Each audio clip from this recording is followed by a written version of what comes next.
you see the number 1111 a lot and wonder what it really means? I'd like to show you a couple things about the number 1111. Hello, and welcome to the Quest of the Ion. My name's Kyle, and I'm going to be bringing you some numerology facts and some different things about just hidden knowledge, occult meanings, deeper truths. First off, let's continue to look at this 1111. A lot of people like to see it on their microwaves, or they'll notice it on addresses or whatever, and it has a special meaning. It makes you feel a certain way. Well, let me show you something profound here.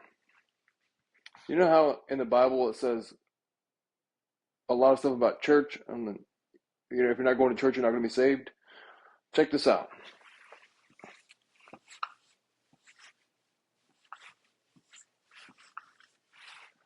The word church. You see what's in the very center of the word church? You are. You are the center of church. We'll take this a little bit deeper and notice this. C is the third letter, plus H is the eighth letter. And then again over here, we have 3 and 8. What does 3 plus 8 equal? 11. 11. What's in the middle of 11 and 11?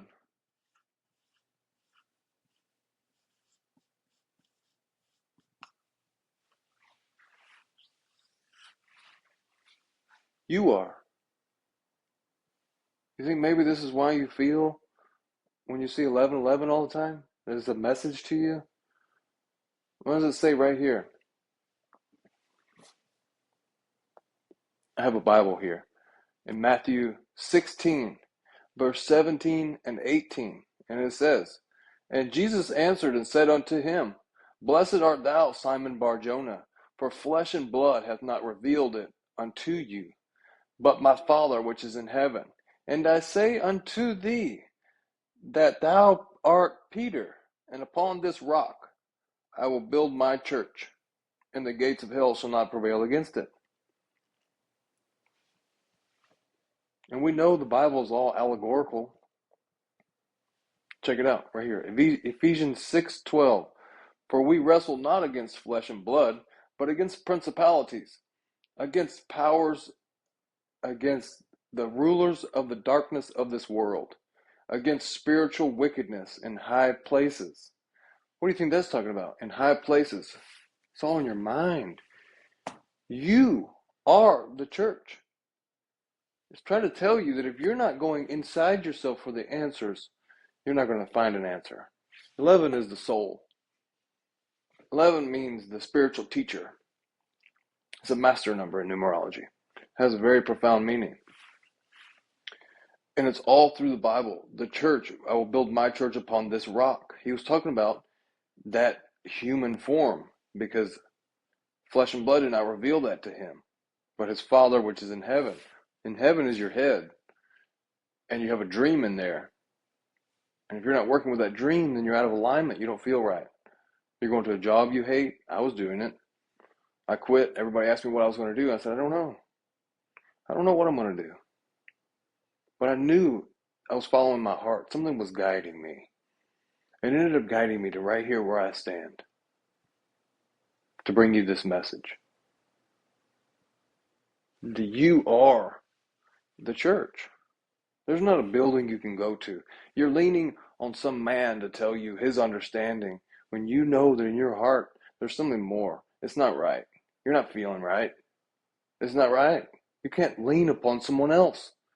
If you read the Bible, you get an understanding, because we're all different. You can't say, he's telling me what to do and that's what I got to do. You can't do that. I grew up in the church, going to church my whole life, and I knew something was off. You have to find your own answers. I'm going to help you look through this. And then, speaking of how the Bible's allegorical, we can look at Galatians 1:16. To reveal his Son in me, that I might preach him among the heathen. Immediately I conferred not with flesh and blood. Again, You can't go to some church and find your answer because you're going to flesh and blood. You have to go inside yourself and find that spirit. It's in you. How does your heart beat? How do your fingernails grow? How does your hair keep growing? You're not taking any thought for these things to happen. We can look at that too. My point is, if you try to think about what you need to do and you're trying to think your own way into something, it's the same way as trying to tell my heart how to beat, trying to tell my stomach how to digest a cheeseburger. You can't do that. It's impossible. It does its own thing. But when it comes to our thinking mind, we, for some reason, take it and we think we got it. I know how to do this. Or we look at ourselves only as external beings. But a kid doesn't do that. And in the Bible it says, unless you become like little children, you'll not enter the kingdom of heaven. And where is the kingdom of heaven? It's inside you. Let's look at it.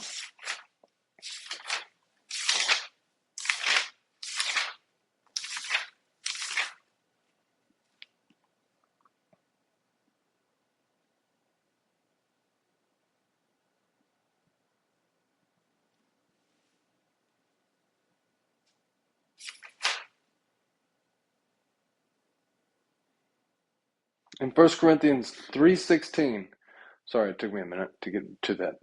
Know ye not that ye are the temple of God, and that the Spirit of God dwelleth in you? Let me read it again. 1 Corinthians 3:16. Know ye not that ye are the kingdom of God, and that the Spirit of God dwelleth in you? What's in the middle of church? You are. It's not a place out here. It's a place in here. You got to go in here. It's in here. Where does that big dream come from? Did you create it? Can you get rid of it? No. It's only for you. It's your dream. You're being called to bring it in. I'm being called to bring mine in. We all are. You know how I know that? Because flesh and blood did not reveal it to me. I seeked for answers through men, through churches, through everyone. And no one told me anything except they kicked me out of the churches. They told me that if I'm not going to church, I'm not going to be saved. And I took a deeper meaning to that. And I said, that had a resonance whenever someone said that to me. If you're not going to church, you're not going to be saved.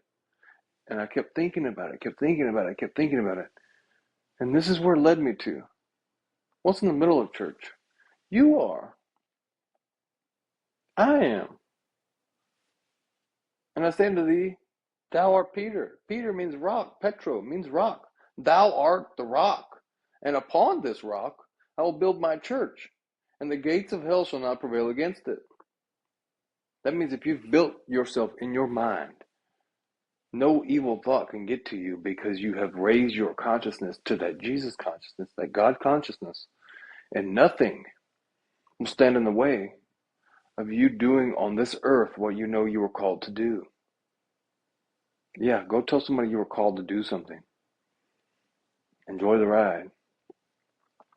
It doesn't matter what anyone thinks. The only thing that matters is that God gave you a purpose. And you have to step into it. Look at it. Look at everything on the world. Everything is created with order, with law, with profound precision. The sun comes up and it goes down every single day. The moon follows cycles. There's 4 seasons. You can count on it every year. And when it's springtime, the flowers are going to come up. The rain's going to come down. Every year. Come fall time, everything's going to start falling. The animals are going to start hibernating. The birds are going to start flying south for the winter. Who tells them to do that? What's guiding this system? Don't you think that you are a part of the system? Let's look at this. Behold, this is Matthew 6:26. Behold the fowls of the air, for they sow not, neither do they reap. nor gather into barns, yet your heavenly Father feedeth them. Are ye not much better than they? Continuing Matthew 6:27, which of you, by taking thought, can add 1 cubit unto his stature? They asked me, what are you going to do when you quit this job? You need to have a plan. I was making $60 an hour. And I broke up with my girlfriend. And they were like, what are you doing? What are you thinking? Matthew 6:27, which of you, by taking thought, can add 1 cubit unto his stature? And I told them, I don't know.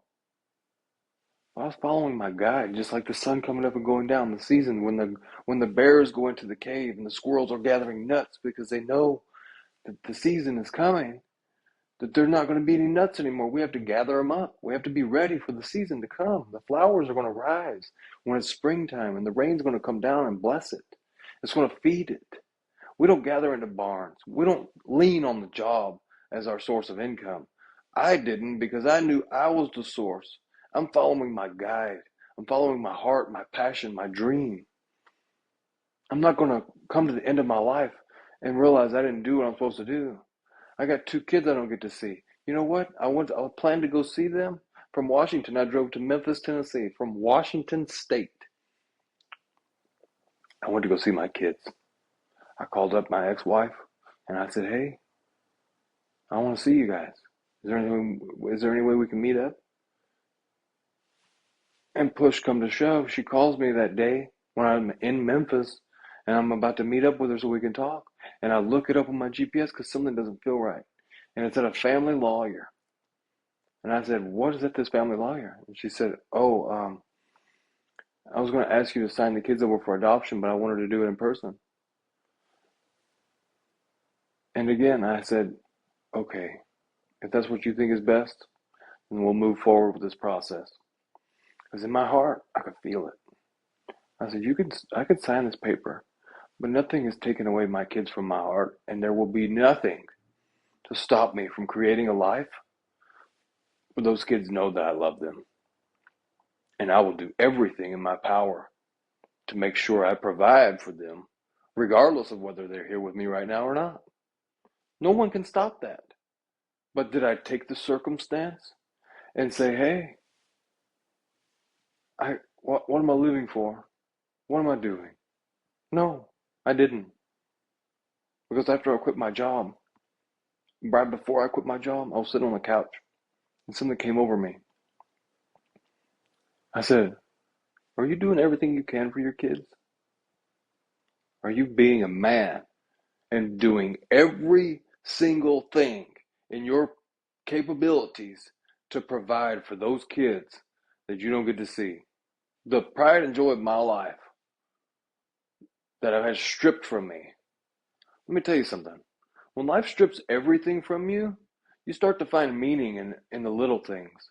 And the meaning is, this job isn't what I want. Why am I going to stick around for it? I got 2 kids I don't get to see. Why am I going to stay here? I'm doing this, I'm doing that, I'm doing this, I'm doing that, and none of it is impactful to me. So what happened was I backed myself off into a corner by quitting my job. By giving up everything, I backed myself off into a corner. And I realized what was important. And I figured out I can't trust any man to tell me what I'm supposed to do. I have to figure that out. And you know what I figured out? This right here. That you are the church. You are the temple of God. Every answer that you need is inside of you. Because it took me a long struggle to figure this out. I gave up everything. My car got repoed. I lost 6 teeth. But nothing stood in my way. Nothing will stand in my way from bringing this message to you. Because you are more powerful than you think you are. We don't need some leader to lead the country. We don't need somebody to teach us this stuff. We need to look inside of ourselves. And there will be people who are teachers because that is needed. I'm not saying you don't need a teacher or a guide. You have to put it in the GPS. You have to search it out in order to get to where you're going. It's going to be kind of scary. It's scary to leave what you think you know to go for what you have to go for. For me to move from Washington to moved to Birmingham, Alabama, I had no idea what I was doing. But it was in my heart, real hot and heavy. And guess what? Guess who else lived in Birmingham, Alabama? Who walked through here, preached, this is a civil rights movement. This is not about civil rights. This is about human rights. This is about your God, the creator. If we don't want to call him God, you want to call it infinite intelligence, whatever you want to call it, it doesn't matter. You can't change the system. The system is the system no matter what you call it. It doesn't matter what church you go to, what religion you have, whatever you want to call it. It doesn't matter. The only thing that matters is there is definitely laws that govern this universe. You can't change them. Everything is governed by laws. The way that you do and operate and everything that you do is by a system. And it also has encoded numbers in it. As we can see, everything is this way. And if you'll stick around, I would suggest that you like, subscribe, leave a comment. If you have something you want a topic covered, let me know. And we're going to go on this journey, the quest of the ion. The quest of the ion means, in my mind, why I created this channel, the quest of the ion. Because it's a quest for you to balance the negative and the positive polarity of who you are. What does the negative mean? What does the positive mean? What is it trying to tell you? Where are you being guided to go? Everything that happens in your life, down to your very address of your house, the job you have, the things you felt when you were a kid that you've forgotten. One of my favorite quotes is, who were you before the world hurt you? Before the world shaped you and your thoughts by just unbearable pain, who were you? What were you trying to do? What was your soul's mission for coming here? Because we all have one. Everything has a purpose. The mailbox, it only receives and sends mail out of it. Your car, you get in it and it takes you places. Everything has a meaning, a very deep meaning. And that is the quest of the ion. If you want to join the quest, like I said, subscribe. You don't want to miss any of this information. This is the first video. I know it's a little bit hit and miss. If you have anything you'd like to say, don't hesitate. I've left my email in the description. You can go there. But like I said, like and subscribe, and we'll be along on this journey. We will grow together, and I'm going to be providing a lot of information here. So if you've watched this whole thing, I appreciate it, and thank you. Keep growing and keep paying attention to those signs that you're feeling from inside. They're trying to take you somewhere. Just be willing to listen to your inner guide, your heart, your soul. Thank you.